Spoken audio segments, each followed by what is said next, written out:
Just tell me when you're good. Okay. So you're good? Okay. So if any of you ever looked at your different jobs and you're looking at the school and you're looking at the job and what it's going to pay and it just doesn't kind of line up.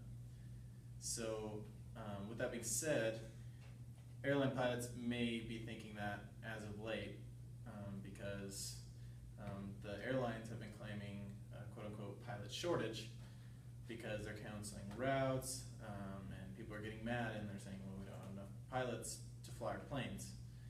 And so my dad's an airline pilot. He brought home a magazine from ALPA, which is a well-known pilot association, and they obviously posted an article on it and just sparked my interest because I'm going into the airline industry, so I mean I think I should know a little background on it. So I decided to look into what pilots being paid versus other people, what it takes to be an airline pilot, school all the way through the cost, what the benefits I'm going to have, and how many people are actually out there that so we can look and say, oh, is there really a shortage, or what's going on, we're not getting paid enough, something of the sorts.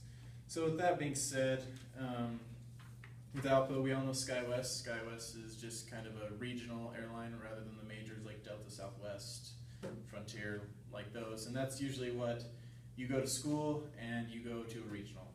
I mean, Mesa, South or SkyWest, PSA, Great Lakes, anything like that. So they put all the different pays that you get. So SkyWest is about $20,060 a year is going to be your starting off salary, and PSA is the highest, which is $21,600. And so, I mean, you can look at that and just kind of say, oh, it's a decent amount of money. I mean, what I make now at just a basic job, I can say, yeah, that's good. But for all the school, is it really going to pay off? So if we look at a nurse's starting off salary, $45,000, easily doubles it. School teacher, $35,000. So it's kind of like you look at them and you're like, why are you getting paid so low? And they're actually only making $4,000 more than like a food preparer, someone that prepares food. And so, I mean, imagine putting this on top of what you're having to go through school. I mean, flying isn't a cheap thing, that's for sure.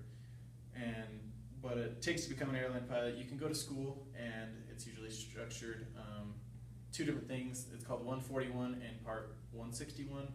All you need to know about those is 141, usually you're going through a college and you qualify for 1,000 hours, and that's when you can go into the airlines. 161, you have to get 1,500 hours to go in the airlines, and it's usually you're not in a college. It's unstructured is what it actually goes. So usually all the licenses that you have to get is your private license, which is basic, you can fly around. Instrument rating, which you can fly straight off instruments, it's really cloudy outside.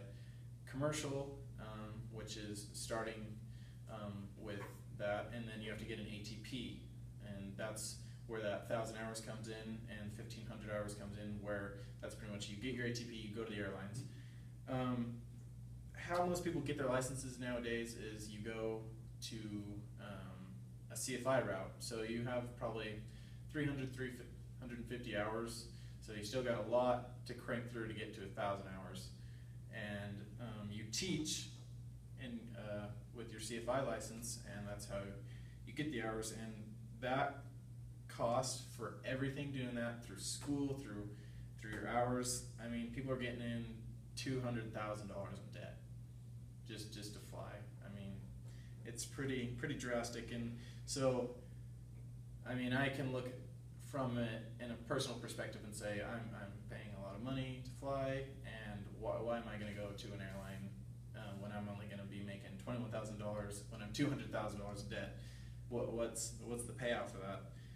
So a lot of people are actually going out of the country to different airlines like Etihad, Emirates, because they're paying them so much more to fly for them. They're getting so much more benefits. So now we can look at how many qualified pilots there really are. So as of today, there's 137,658 ATP licenses, meaning you can go into the airlines, you can fly for someone.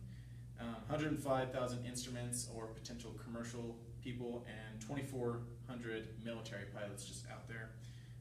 which adds up to 251,000 pilots competing for roughly 72,000 jobs. So you can kind of look at the facts and, I mean, wager that and just kind of see, oh, well, is there really a pilot shortage? I mean, you guys have the facts, so I guess it's your call.